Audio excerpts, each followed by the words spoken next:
Pangalawa, kanina tinapay na ice cream. Ngayon, apa. Ayan, oh. Ito mga kasama ko, ang tatakaw, oh. 2 beses nag-ice cream, oh.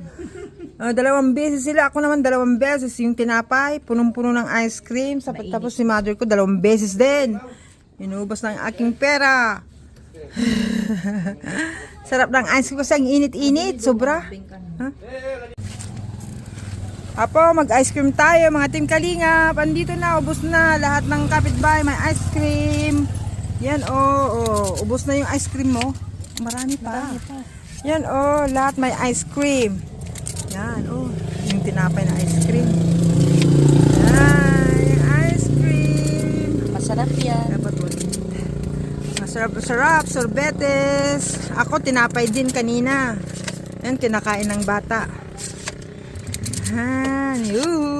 Yan. Yan yung ice cream ko, oh. Tunaw na. Nilagay ko sa baso. Ice cream.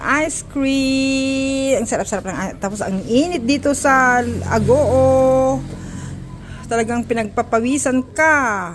Ayun, oh, sarap. Kakain lang namin ng paksiw na tilapia. Wow, tapos yung seaweeds. Ararosip ba yun? Anong tawag doon? Hindi ko na alam. Tapos okra at talong na boiled. Wow, sausaw sa bagoong. And then ice cream. Dumaan siya. Yan, shout out mga Team Kalingap. Kuya Bal Santos Matubang. Hatid na vlogs Kalingap Rob. Please support natin sila sa lahat ng mga Kalingap partners. Dito, oh, kain tayo. Don't forget Ate Dol Dumondon. Bye!